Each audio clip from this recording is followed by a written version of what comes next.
Assalamualaikum warahmatullahi wabarakatuh. Bismillahirrahmanirrahim. Alhamdulillahirabbil alamin.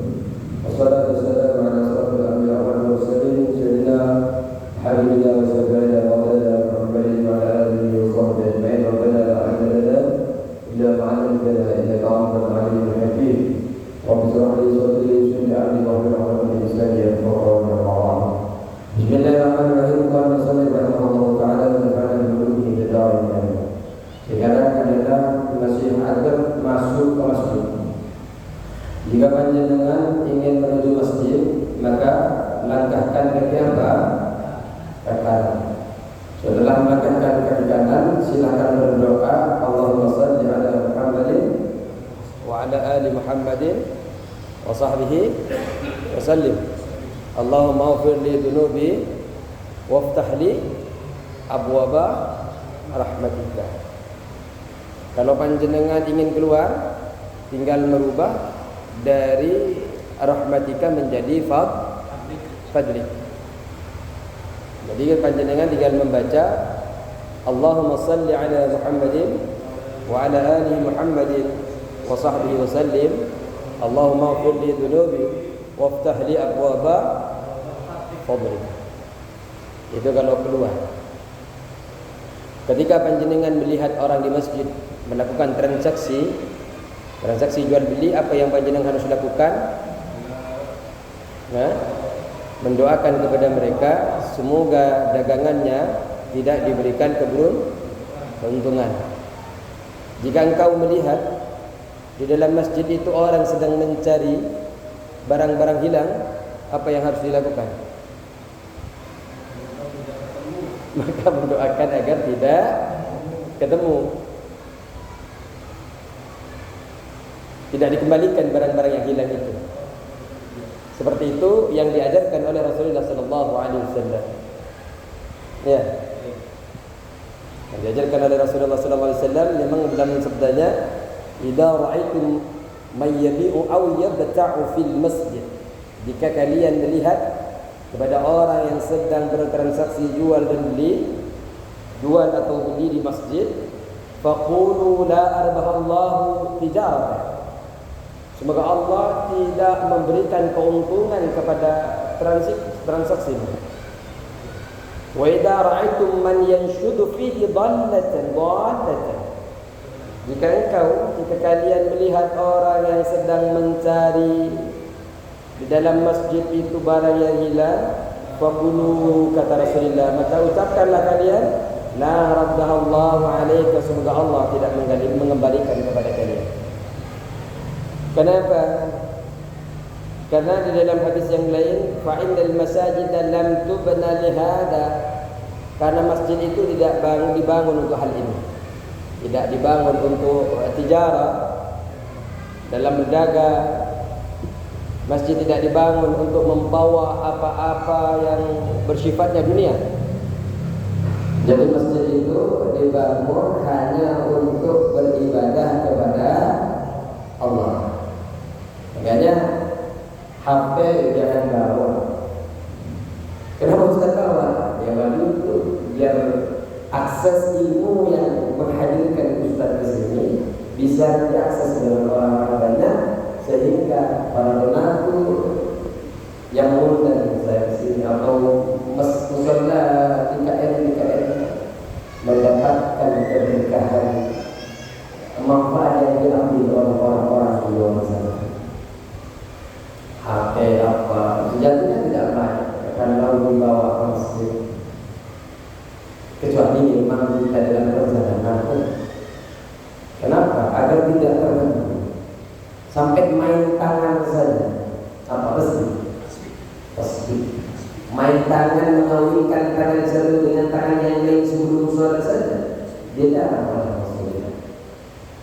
Biar fokus untuk menuju sebagai ikram kita dengan membaca surah, membaca al-iftitah dalam sholat. Inna salati wa nusuki wa mahyaya wa mamati.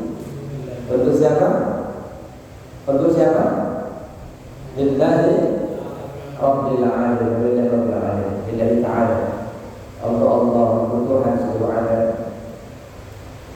Ikrar itu kemudian jangan disimpan dengan yang lain. Tujuannya itu. Fa idza dakhalta al-masjid, fa idza dakhalta, maka jika engkau masuk ke masjid, fala tadris, maka jangan duduk engkau hatta tusalliya hingga engkau salat rakaat tahiyyati, terhadap 2 rakaat tahiyyat. Ini sudah ya. Jadi ketika panjenengan masuk, jangan lupa panjenengan sholat tahiyyat masjid. Kalau panjenengan kesulitan untuk sholat tahiyyat, panjenengan bisa mengganti dengan 4, dengan mengganti dengan kalimat dibacakan, yang mana bisa menandingi pahala daripada sholat tahiyyat. Apa bacaannya? Subhanallah walhamdulillah wa la ilaha illallah wallahu akbar. Kalimat itu dibaca 4 kali. Keutamaannya menandingi daripada sholat 2 rakaat. Sehingga panjenengan ketika masuk ke masjid tidak sholat penghormatan masjid atau masuk ke musala ini, maka panjenengan itu tidak mendapatkan kemakruhan, sesuatu yang karaha, yang tidak disukai. Karena ketika masuk masjid kemudian tidak sholat tahiyyat, tidak disukai. Masuk asal masuk, tidak ada unggah-ungguhnya. Kalau kata orang ketimuran, di dalam Islam yang ada unggah-ungguhnya. Kalau lewat di depan orang, ya pamitan. Masuk ke rumahnya Allah, ia sholat tahiyyat masjid. Tapi tahiyyat masjid ketika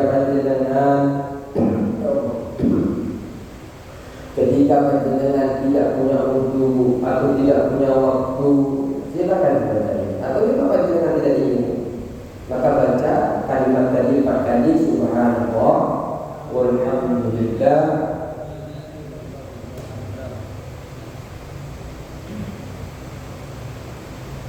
Tapi juga banyak panjenengan panjang waktunya untuk berwudu, panjenengan masih panjang waktunya untuk sholat, lebih bagus ya sholat tahiyyat.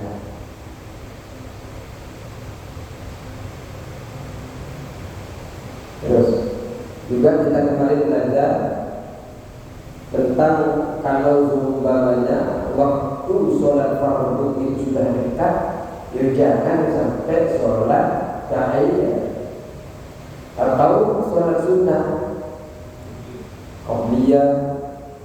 Orang yang sholat qabliyah, karena kalau sampai tahiyyat dia nggak sempat sholat qabliyah, maka dia afdal sholat qabliyah, karena mengikuti keafdalan daripada sholat maktubah, sholat fardu. Dan juga 2 sholat ini sama-sama sholat sunnah. Ketika kita dari awal sudah punya adat untuk niat sholat tahiyyat, tapi karena keterbatasan waktu, ada pahala yang mengikuti.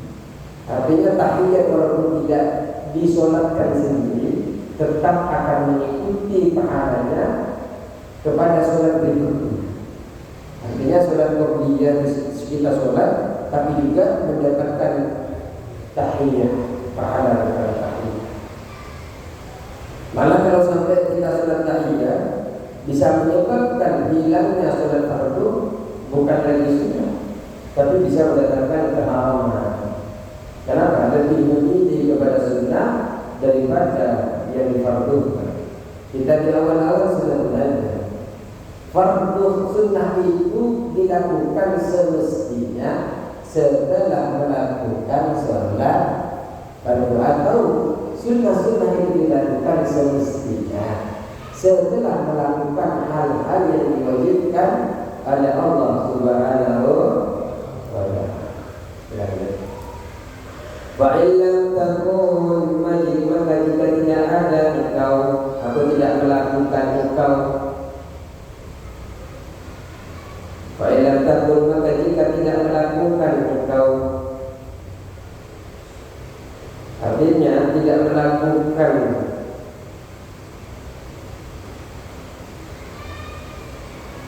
tahiyat itu, artinya tidak pengen melakukan itu. Sallaita, maka salat engkau fi baitika, di rumahmu. Sallaita, maka salat engkau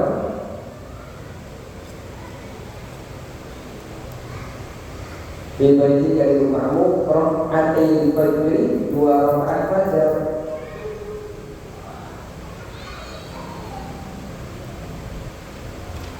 Jadi kalau panjenengan tidak mau sholat di sini, setidaknya panjenengan sudah melaksanakan sholat sholat fajar di rumah sebelum melaksanakan sholat subuh. Fa'yudisibuka, maka mencukupi terhadap engkau. Fa'yudisibuka, maka mencukupi terhadap engkau adalah melaksanakan 2 rakaat fajar itu.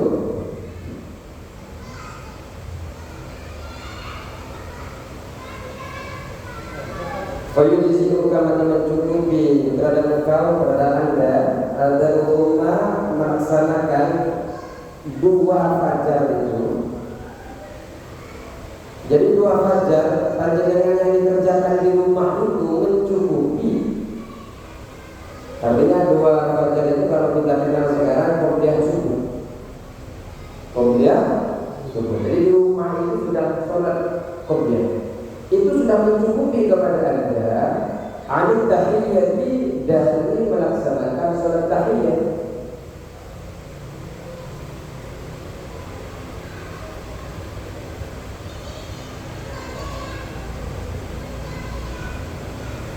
Karena sholat tahiyyat itu akan dihasilkan dengan tiap-tiap sholat sunnah yang disebabkan oleh sholat fardu.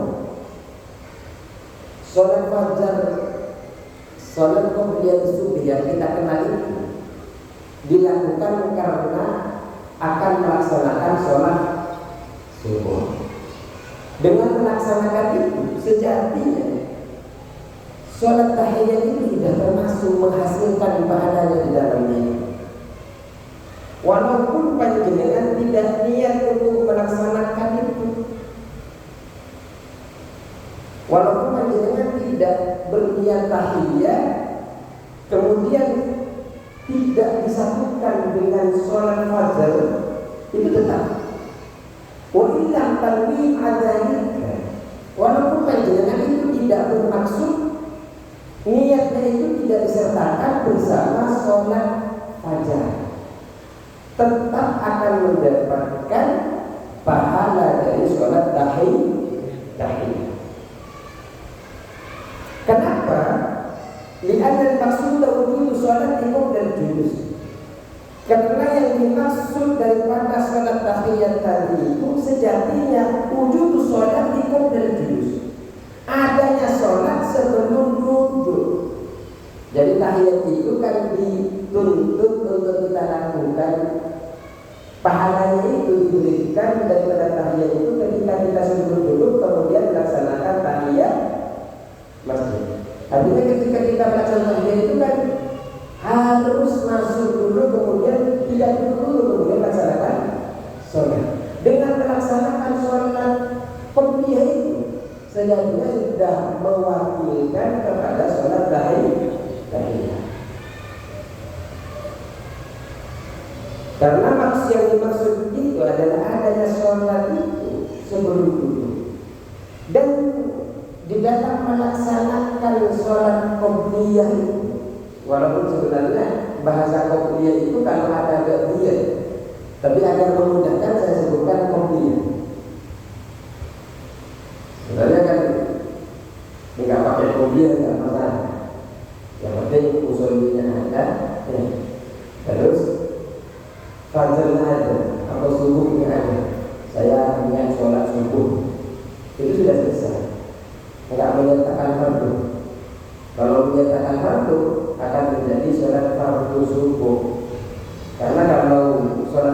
kan tingkatannya itu ada 3.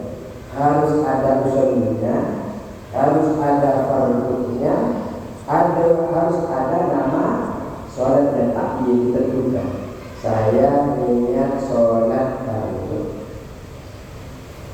Saya niat sholat fardu terus subuh. Perihal 4 rakaat, 2 rakaat menghadap kiblat hukumnya sunnah. Yang penting itu. Tapi kalau sunnah tidak perlu menyebutkan fardu. Sudah terwakilkan. Kalau sudah tercukupi.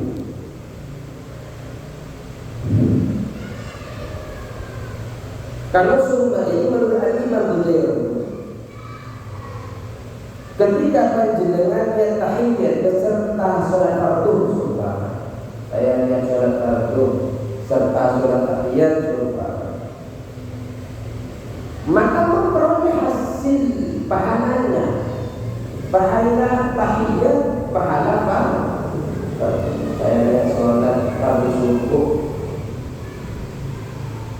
beserta sholat tahiyat, maka secara ittifaq, secara sepakat ulama mendapatkan pahala. Dan jika panjenengan memisahkan atau meniadakan,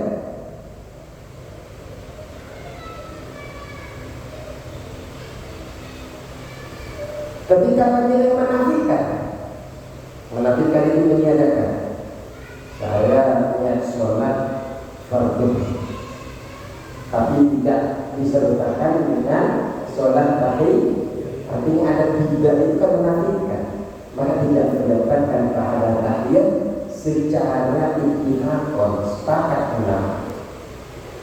Tapi kalau panjenengan tidak niat apa-apa, artinya langsung sholat subuh gitu, tidak niat apa-apa, artinya tidak niat tahiyat, tidak menafikan, tidak niat. Kalau menafikan kan mentiadakan. Saya tidak duduk berarti saya menafikan, saya duduk di sini, namanya menafikan.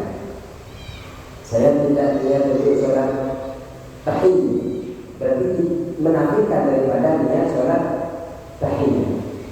Kalau dengan tidak ada, tidak bisa sholat di waktu subuh, maka itu akan mendapatkan tahiyat juga. Tapi kalau saya lihat sholat subuh tidak dengan tahiyat, itu dalam di mana niat itu diucapkan di dalam hati ketika takbiratul ihram. Tidak perlu pakai bahasa Arab, cukup Indonesia. Saya niat sholat fardu subuh, cukup seperti itu. Maka menurut kaum pendapat yang dikerjakan muktamad itu mendapatkan kalau kita tidak ada apa-apa sekali.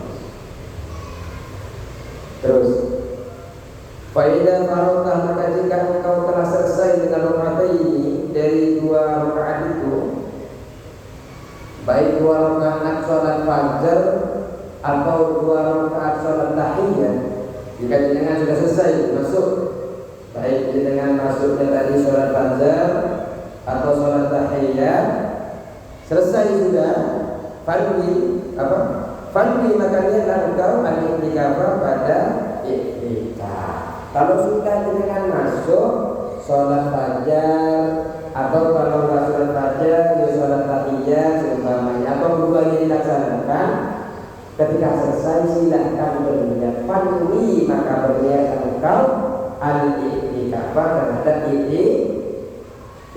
Apa i'tikaf itu? I'tikaf itu diam di masjid dengan niat i'tikaf. Saya niat i'tikaf sudah selesai. Kalau dengan sholat sunnah biasanya disediakan 15 menit, ya. Subuh juga 15 menit. Kan cukup lama nunggu kalau dengan dari adil. Kemudian sholat tahiyat, sholat fajar, kemudian ada rentan waktu, silahkan panjenengan niat beritikaf berdiam di masjid agar juga mendapatkan pahala. Jangan nunggu Ramadan beritikaf, jangan nunggu dia khawatir tidak nyampe Ramadan.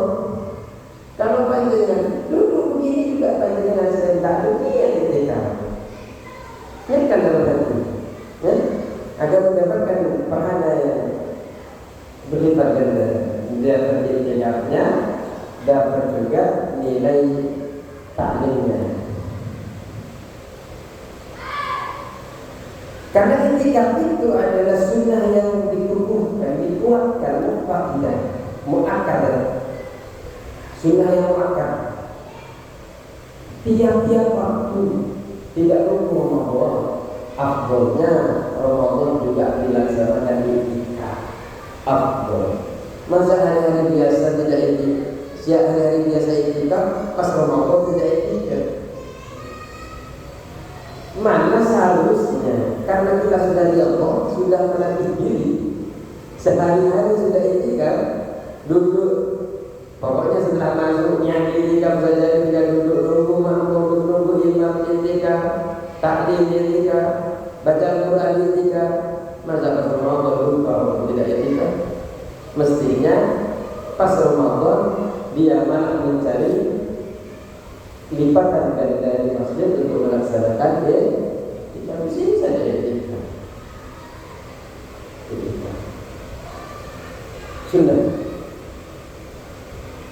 Diceritakan oleh Rasulullah sallallahu alaihi wasallam annahu qala, Rasulullah bersabda, "Man ittaqafa wa qanaqatan." Barang siapa yang i'tikaf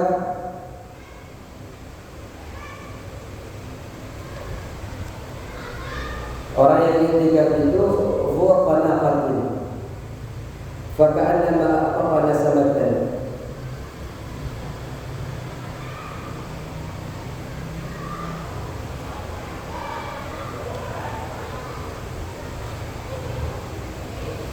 Jadi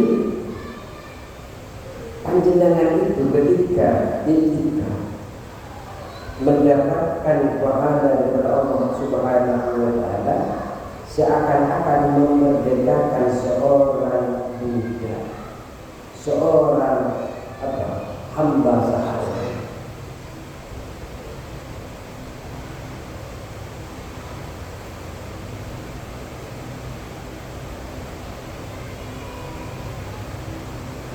Kalau di sini diibaratkan dengan unta, wa qanaqati, unta betina.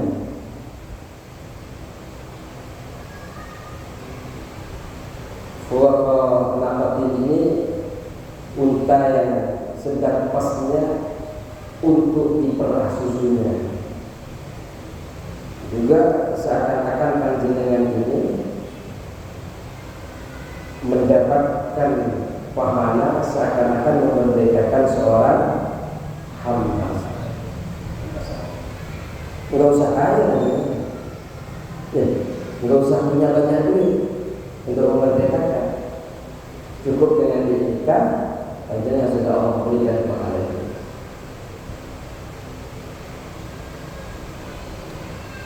Wadu'u bima ja'a bihi Rasulullah sallallahu alaihi wasallam ba'da raka'atil fajr.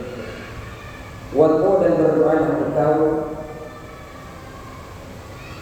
bima ja'a dengan apa yang berdoa bihi dengannya Rasulullah sallallahu alaihi wasallam, siapa Rasulullah sallallahu alaihi wasallam. Wad'u dan berdoalah engkau bima dengan sesuatu da'a bihi dengan bima dengan sesuatu da'a yang berdoa bihi dengan sesuatu itu Rasulullah sallallahu alaihi wasallam, siapa Rasulullah. Berdoalah panjenengan sebagaimana apa yang Rasulullah katakan. Berdoalah panjenengan sebagaimana yang dibaca oleh Rasulullah. Ba'da raka'atil fajr, setelah 2 rakaat fajar. Jadi Rasulullah itu ada doa yang biasa dibaca oleh Rasulullah setelah 2 rakaat fajar. Jadi panjenengan setelah sholat subuh, setelah sholat 2 rakaat fajar, kalau masih ada waktu baca doa ini. Ini yang dibaca oleh Rasulullah. Fakul maka bacalah engkau, maka ucapkanlah engkau, doalah engkau. Fakul maka bacalah engkau, atau katakanlah engkau, atau ucapkanlah engkau. Allahumma ya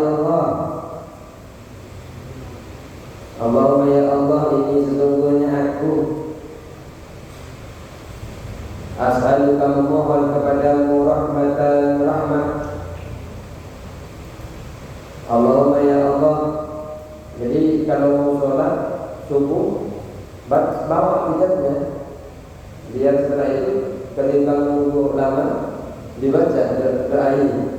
Ini adalah doa yang dibacakan oleh Rasulullah SAW dalam salat Fajr, 2 rakaat Fajr. Allahumma ya Allah, inni sesungguhnya aku as'aluka, memohon kepadamu rahmat min indika, dari sisimu, tahdi yang memberi petunjuk biha dengan rahmat qalbi, kepada hatiku. Tahdi yang memberi petunjuk biha dengan rahmat qalbi, kepada hatiku. Wa tajma'u, dan mengumpulkan engkau biha dengan rahmat samli, apa-apa yang bercerai-berai.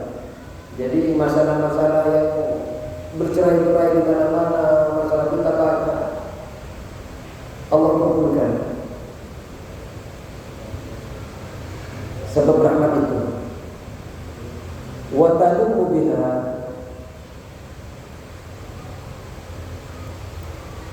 samli, apa yang bercerai-berai pada diriku, samli. Wa talumu, dan mengumpulkan engkau dia dengan rahmat, sebab rahmat,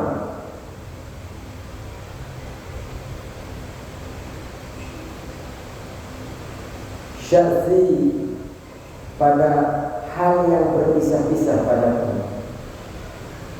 Artinya sama, bercerai-berai juga, berpisah-pisah, apapun sesuatu hal dalam keadaan yang terpisah-pisah, kumpulkan. Yang bercerai-berai, kumpulkan. Wadalumu, dan mengumpulkan engkau biha sebagai rahmat saksi, pada hal yang berpisah-pisah, yang terpisah-pisah padamu. Wataruku, dan engkau mengembalikan biha sebab rahmat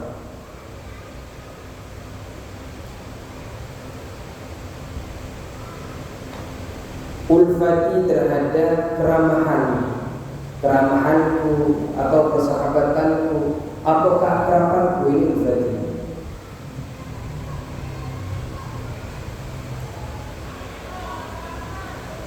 Ya, bisa ini akrab dengan Allah, karena memang kalau di dalam kita masalah ini itu ada cara agar kita mesra dengan Allah.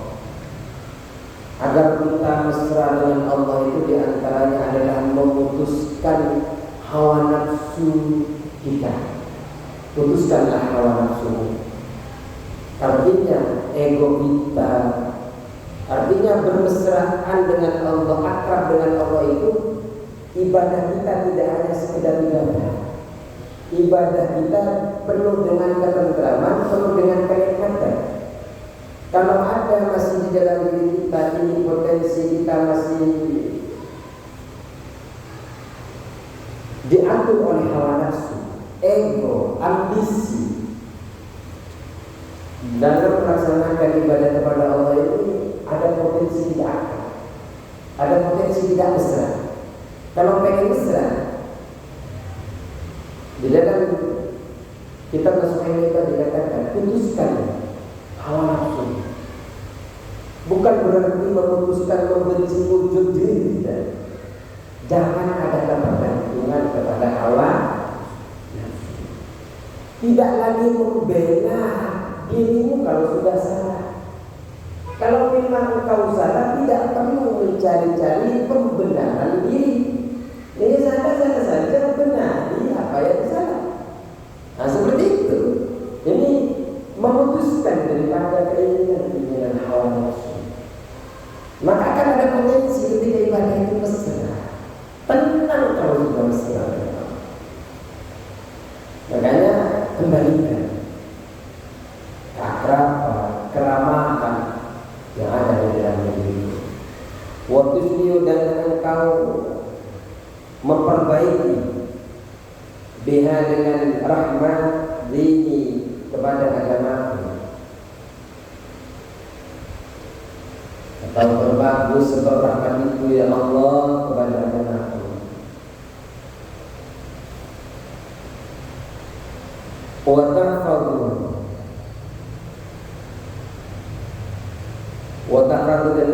menjaga biasatul rahmah wa ibi barang gaibku, apa yang gaib daripada diriku ya Allah jaga.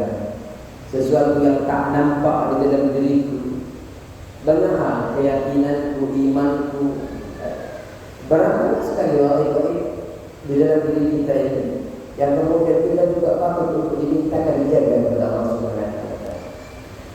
Wa tarfa'u, dan meninggikan engkau biha dengan rahmat, syahidi barang yang hadir, sesuatu yang tampak di dalam diriku, motor, mobil, harta,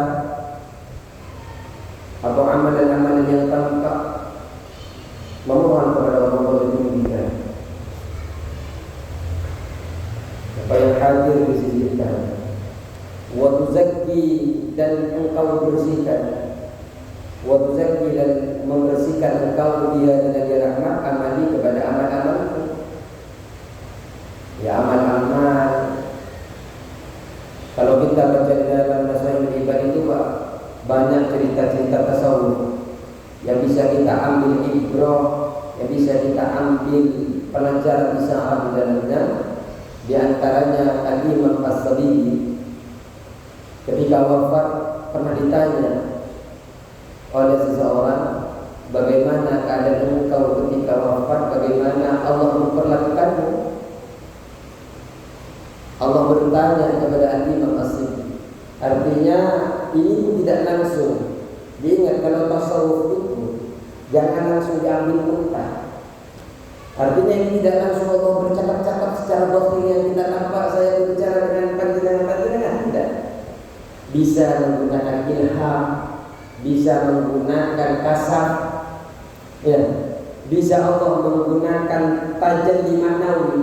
Jadi Allah itu menghadirkan sesuatu pertanyaan itu tidak menggunakan isyarat, bahasa, tidak menggunakan kata-kata, tapi langsung masuk ke kemudian.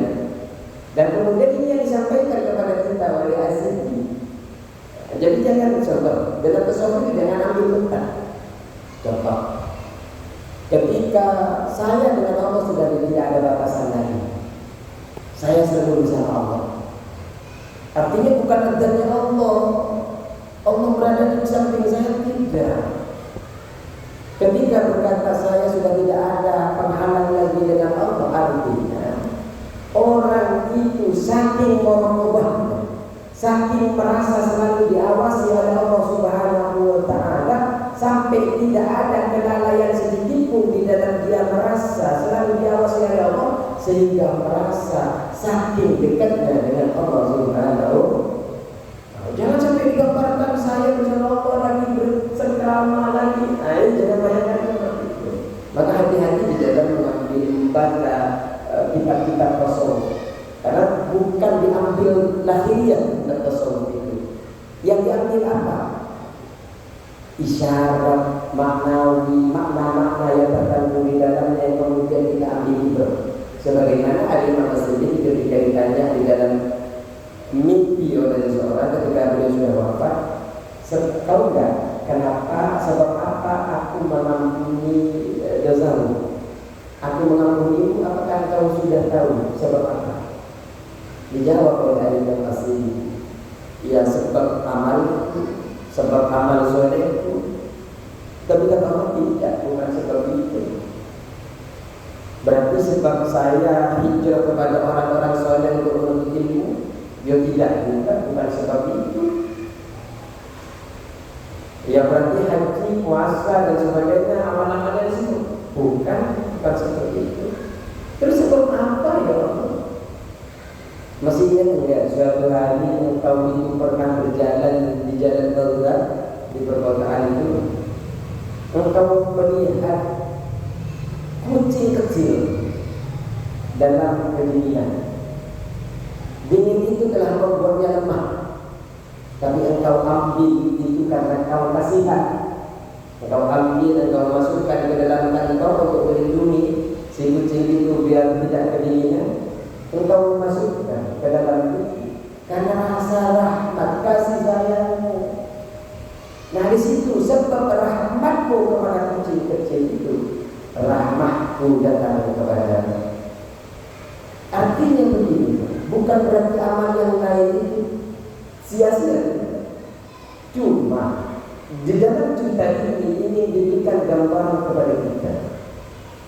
Ternyata amal itu yang dinilai oleh Allah, amal yang murni, tidak ada embel-embel apa-apa, yang tulus.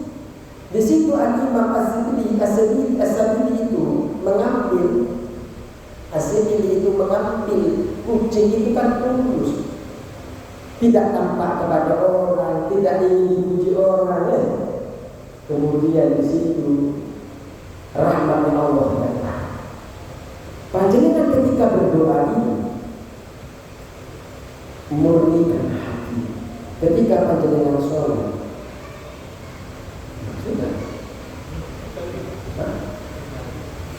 Orang tahu aja. Artinya panjenengan ketika ibadah jangan sampai ada ketadaburan, ada melibatkan orang-orang yang ingin panjenengan dipuji. Karena itu yang akan menghalangi panjenengan amal panjenengan dengan Allah Subhanahu wa ta'ala. Lanjut. Wa tubayyitu biha, dan memutihkan engkau biha dengan ya rahmat, wajhi pada wajahku, wa tulhimuni, dan engkau memberikan inspirasi, wa tulhimuni, dan engkau memberikan inspirasi kepadaku biha sebab rahmat, rusdi kepada pikiranku, wa tabdi, dan menunaikan engkau li padaku biha sebab rahmat, hajati kepada hajatku. Sebab rahmat itu engkau menunaikan, engkau memberikan hajat-hajatku, bihajati kepada hajatku. Wa ta'simuni, dan engkau melindungiku biha dengan ya rahmat, min kulli su'in, dari tiap-tiap kejelekan. Ini kalau semuanya terkabul semua, luar biasa Bapak ya. Bukan. Ini semua diminta. Allahumma ya Allah, ini sesungguhnya aku as'aluka memohon kepadamu imanan, iman khalisan yang murni, daiman yang kekal, yubashir yang merasuk, yang masuk, yubashir yang masuk atau merasuki qalbi kepada hatiku, wa yakinan, dan keyakinan, shadiqan yang benar-benar, yang jujur, yang sebenarnya, yang sebenar-benarnya. Jadi meminta kepada Allah keimanan yang murni, yang kekal, yang merasuki kepada hati, yang keyakinan, yang yakin itu adalah keyakinan yang benar-benar. Hatta sehingga a'lamu, aku yakin, annahu bahwasanya lam yusibuni, tidak akan menimpaku, lam yusibuni, tidak akan menimpaku, illa kecuali ma sesuatu katamu yang telah engkau memastikannya, katamu yang telah engkau memastikannya, alayya atas diriku. Jadi minta kepada Allah iman yang murni, yang merasuki ke dalam, yang kekal, yang merasuki ke dalam hati, keyakinan yang benar, sehingga saya mengetahui, saya meyakini bahwa apapun yang menimpaku itu bukanlah sesuatu kecuali yang telah engkau takdirkan, yang telah engkau pastikan kepada. Sehingga aku yakin bahwa ini betul-betul dari Allah Subhanahu wa ta'ala. Wa rabbini,